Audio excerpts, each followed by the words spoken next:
Hello and welcome everyone. आप सबका स्वागत है। Today we are starting a class on no all about passive voice.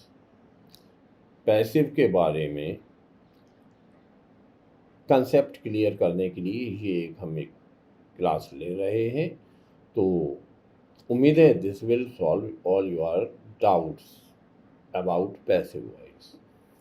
इससे आपके मन में जो पैसिव को लेके शंकाएं हैं वे खत्म होंगी। As you know, passive is an important exercise which is asked in every examination. हर परीक्षा में और कुछ हो या ना हो, पेपर में वॉइस ज़रूर पूछे जाते हैं and sometimes even 2 questions are asked on it. इस पे 2 क्वेश्चन भी पूछे जा सकते हैं। तो आइए हम शुरू करते हैं इसे।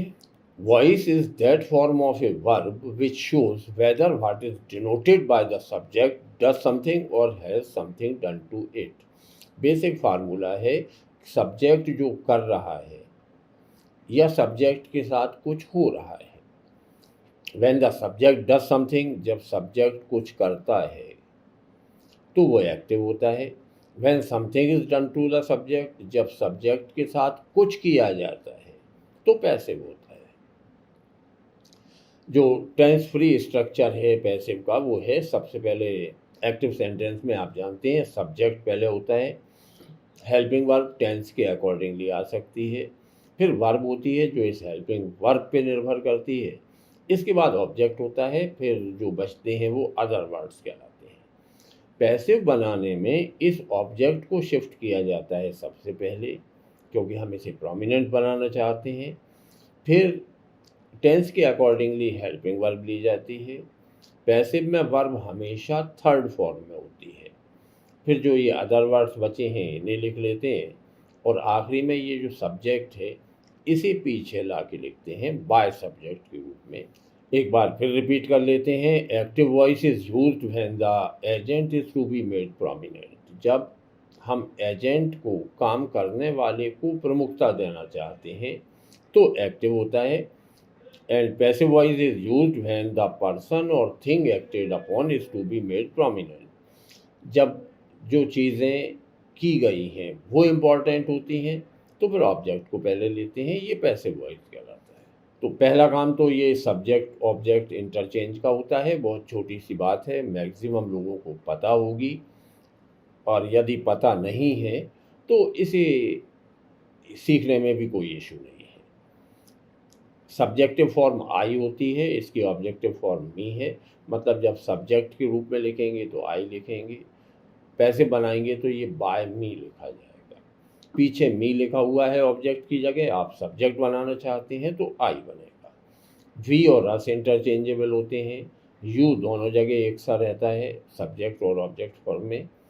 ही का हिम होता है, शी का हर, दे का देम, इट यही रहता है, और नाम है तो भी ऐसे रहता है। इसे एक बार याद करना है। अब बस थोड़ी सी लाइनें हैं जिन्हें याद करना है एक्टिव और पैसिव के लिए। इंडेफिनिट टेंस से अगर हम शुरू करें तो प्रेजेंट इंडेफिनिट में वर्ब की first form S e S. हम बाकी चीज़ें छोड़ रहे हैं। शुरू में सब्जेक्ट होता है, हर सेंटेंस में होता है, बाद में ऑब्जेक्ट भी लगभग सब में होता है, तो we are not writing them. Verb की फर्स्ट फॉर्म और एस ई एस ये प्रेजेंट इंडेफिनिट की पहचान है। आई प्ले क्रिकेट जैसे सेंटेंस इसमें बनते हैं। जब इसे पैसिव करना है तो इज एम आर के साथ वर्ब की थर्ड फॉर्म लेते हैं। तो क्रिकेट इज प्लेड बाय मी, पहले क्रिकेट को लेंगे, इज एम आर में से क्रिकेट के साथ इज, प्ले की थर्ड फॉर्म प्लेड, और आई को पीछे लाके लिखना है तो बाय मी। पास्ट इंडेफिनिट होता तो ये सेंटेंस होता वर्ब की सेकेंड फॉर्म के साथ, यानी I played cricket. I played cricket को जब पैसिव बनाना होता तो हेल्पिंग वर्ब हम लेते वाज या वर में से एक, और वर्ब की थर्ड फॉर्म क्रिकेट फर्स्ट में, फिर वाज, प्ले की third form played by me. Future indefinite में शैल विल प्लस वर्ब की फर्स्ट फॉर्म होती है, जैसे आई शैल प्ले क्रिकेट। पैसिव बनाने के लिए शैल बी विल बी का उपयोग करेंगे और वर्ब की थर्ड फॉर्म लेंगे। तो क्रिकेट पहले लिख लो, शैल बी विल बी में से क्रिकेट के साथ विल बी लगेगा, प्लेड बाय मी। अगर कंटिन्यूअस में देखें तो प्रेजेंट कंटिन्यूअस होता है इज एम आर ओ वर्ब में आईएनजी। इसका पैसिव बनता है is am are plus being लगा के वर्ब की थर्ड फॉर्म। जैसे आई एम प्लेइंग क्रिकेट तो बनता cricket is being played by me. Past continuous होता तो वाज वर्ब के साथ आईएनजी होती, आई वाज प्लेइंग क्रिकेट। हम क्रिकेट को पहले लिखते, क्रिकेट के साथ वाज और वर्ब में से वाज रखता, फिर बीइंग लगा के वर्ब की थर्ड फॉर्म लिखी जाती तो प्लेड होती, cricket was being played by me. एक इम्पॉर्टेंट बात, फ्यूचर कंटिन्यूअस में पैसिव नहीं बनता, अभी हम बात करेंगे क्यों नहीं बनता। I will be playing cricket, इसका पैसिव नहीं बनाया जाएगा क्योंकि यहाँ एक बी तो के रूप में मौजूद है और ये बीइंग हमें लगाना है कंटिन्यूअस में। ये बी बीइंग नॉन ग्रामेटिकल है, ऐसा नहीं कर सकते। परफेक्ट टेंस में अगर देखोगे इसे तो प्रेजेंट परफेक्ट में हैज़ हैव के साथ वर्ब की थर्ड फॉर्म होती है और हैज़ बीन हैव बीन के साथ वर्ब की थर्ड फॉर्म पैसिव में लिखते हैं। I have played cricket, then cricket has been played by me. Past perfect में हैड प्लस वर्ब की थर्ड फॉर्म लेते हैं, आई हैड प्लेड क्रिकेट तो क्रिकेट के साथ हैड बीन कर देंगे और वर्ब की थर्ड फॉर्म लिखेंगे, cricket had been played by me. Future perfect में विल हैव शैल हैव के साथ वर्ब की थर्ड फॉर्म आती है, I will have played cricket. अब will have been shall have been का उपयोग करके वर्ब की थर्ड फॉर्म लिखते हैं तो cricket will have been played by me. Perfect continuous tense जो होते हैं वहाँ हैज़ बीन हैव बीन के साथ वर्ब में ING present perfect continuous tense में लगती है।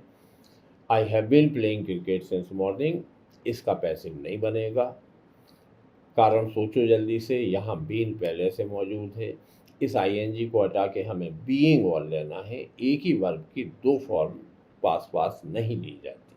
पास्ट परफेक्ट कंटिन्यूअस में हैड बीन प्लस वर्ब में आईएनजी होती है, I had been playing cricket since morning, यहाँ भी पैसिव नहीं बनेगा।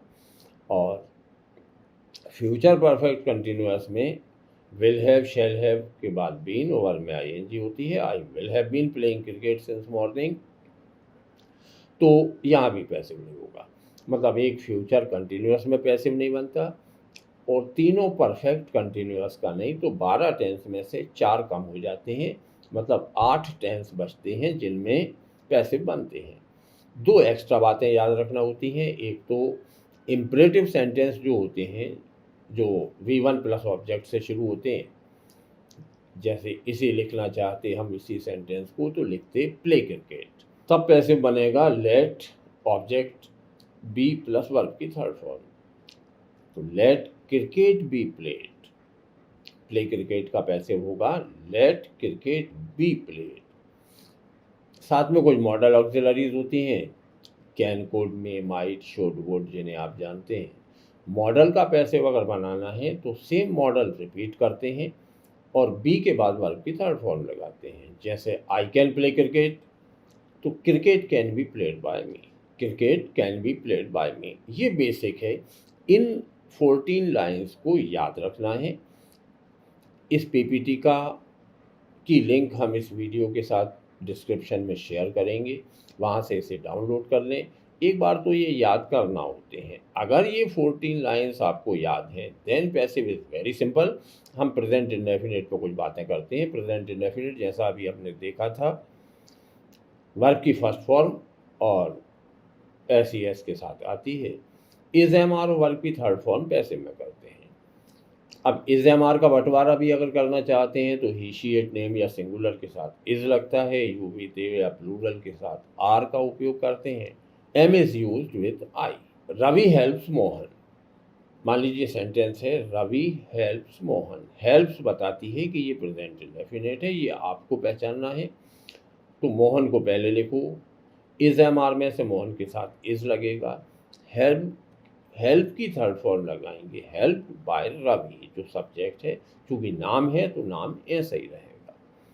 अगर यही सेंटेंस होता रवि हेल्प्स अस, रवि हमारी मदद करता है, तो अस को आगे ले जाते तो ये चेंज होता वी में। वी के साथ इज एम आर में से एक चुनना था तो चुनते आर, वी आर हेल्प जो वर्ब है इसकी थर्ड फॉर्म लेते और फिर बाय रवि नाम है तो ऐसे ही रहता, we are helped by Ravi. अगर ये सेंटेंस होता रवि हेल्प्स मी, तो फिर I am helped by Ravi. एक और एग्जांपल देखें, आई स्पीक इंग्लिश। अगर ये सेंटेंस है तो स्पीक वर्ब की फर्स्ट फॉर्म है यानी प्रेजेंट इंडेफिनिट है, तो इंग्लिश इज एम आर में से इज, स्पीक की थर्ड फॉर्म स्पोकन, वर्ब की थर्ड फॉर्म भी याद होना ज़रूरी है, थोड़ी सी प्रैक्टिस से हो जाती है। English is spoken by me, he speaks English होता तो भी इंग्लिश पहले लिखते, इंग्लिश के साथ इज, स्पीक की third form spoken and by him. I write a letter, तो a letter is written by me. He writes a letter होता तब भी सेम थिंग होती, a letter is written by, यहाँ ही की वजह से आता हिम। अब कुछ बारीक बातें जो पैसिव में जनरली पूछी जाती हैं और यहाँ गलती होने के चांसेस होते हैं। पहली है position of other words. As a rule ये याद रखो कि सारे अदर वर्ड्स वर्ब की थर्ड फॉर्म के बाद लिखे जाते हैं, लेकिन वो अदर वर्ड अगर टाइम बताने वाला है तो फिर बाय सब्जेक्ट पहले लिखते हैं, उसे बाद में लिखते हैं। जैसे यहाँ देखो, I write a letter in the class.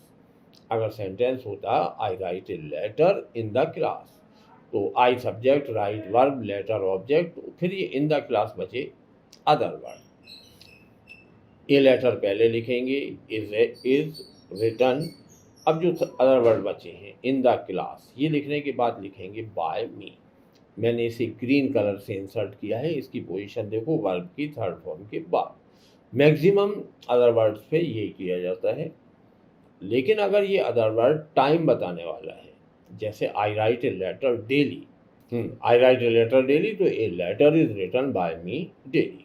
याद रहेगा, अदर वर्ड्स में सारे अदर वर्ड्स वर्ब की थर्ड फॉर्म के बाद लिखे जाते हैं, लेकिन अगर वो अदर वर्ड टाइम बताने वाला है तो it goes in the and. Double object, कुछ वर्ब ऐसी हैं जो दो ऑब्जेक्ट लेती हैं। अगर दो ऑब्जेक्ट होते हैं तो उनमें से एक लिविंग होता है, एक नॉन लिविंग होता है, तो दो पैसिव बनते हैं। For example, I teach her English. अगर ये सेंटेंस होता है कि आई टीच हर इंग्लिश, तो हर एक ऑब्जेक्ट है, इंग्लिश दूसरा ऑब्जेक्ट है। जीवित से अगर हम बनाते हैं तो कोई दिक्कत नहीं है। She is taught English by me, जैसा करते थे वैसा ही किया जाता है। But if you are going to make a sentence using non living object, मतलब इंग्लिश, अगर आप इंग्लिश से बनाना चाहते हैं तो इंग्लिश इज़ टॉट, फिर ये जो हर जीवित बचा हुआ है इसके पहले टू लगाते हैं, to her by me. He sends me a letter, तो मी को आगे लाएंगे I am sent a letter by him, और दूसरा बनेगा a letter is sent to me, इसके पहले टू इंसर्ट किया जाता है। अदर प्रीपोजिशंस देन बाय, ये सबसे इम्पॉर्टेंट हिस्सा है पैसिव का। कुछ वर्ब ऐसी होती हैं जिनमें बाय का उपयोग नहीं करते, जबकि पैसिव में लगातार सेंटेंस बनाने से बाय सब्जेक्ट लिखने की एक आदत बन जाती है। तो मैरी और नो दो वर्ब हैं जिनके साथ हमेशा टू प्रीपोजिशन यूज होता है। पब्लिश, कंटेन, इंटरेस्ट और इंक्लूड के साथ इन प्रीपोजिशन का उपयोग करते हैं। सरप्राइज, वंडर, डिस्गस्ट, इनके साथ एट का उपयोग किया जाता है। और सिंपैथाइज विद के साथ। पैसे बनाने में अगर ये वर्ब हैं तो फिर ध्यान रखना बाई नहीं लगेगा, वही प्रीपोजिशन लगेगा जो इस वर्ब के साथ हमेशा आता है। मान लीजिए सेंटेंस है आई नो हर, मैं उसे जानता हूँ। हर को आगे लेंगे तो होगा शी, वर्ब की फर्स्ट फॉर्म है तो इज, नो की थर्ड फॉर्म नॉन। अब मन होता है कि बाय मी लिखा जाए, क्योंकि हम अक्सर बाय मी ही लिखते हैं, बट नो एक ऐसी वर्ब है जिसके साथ टू प्रीपोजिशन आता है। मतलब she is known to me, she is known by me गलत है, she is known to me is the correct passage. The newspaper publishes the report, तो the report is published. Now by the newspaper नहीं, क्योंकि publish के साथ इन preposition का उपयोग होता है, इसलिए यहाँ जो सही प्रीपोजिशन आएगा वो होगा in the newspaper. The report is published in the newspaper. एक इम्पॉर्टेंट बात यह है कि by plus subject is omitted if the subject is definite और वेग।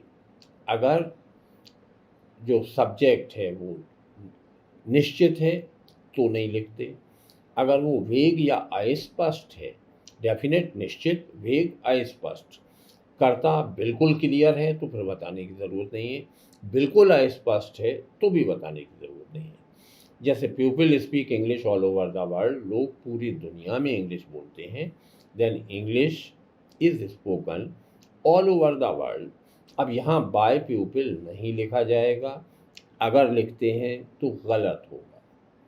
People celebrate Diwali in India, लोग भारत में दिवाली मनाते हैं, then Diwali is celebrated in India, not by people, by people नहीं लिखेंगे। जो वेग सब्जेक्ट होते हैं वे समवन दे इस तरह के होते हैं। They kept me waiting for an hour, उन्होंने मुझसे 1 घंटा इंतज़ार करवाया, तो I was kept waiting for an hour. अब बाय देम नहीं लिखेंगे, ये दे कौन थे हमें मतलब नहीं है। Someone has stolen my car, then my car has been stolen. अब वो चुराने वाला कौन था, not important to me, so I will leave it. तो ये पैसिव के बारे में कुछ जानकारी थी, उम्मीद है अच्छी लगी होगी। Thank you for joining me and please share this information with all your friends and relatives and students and tell them to join me.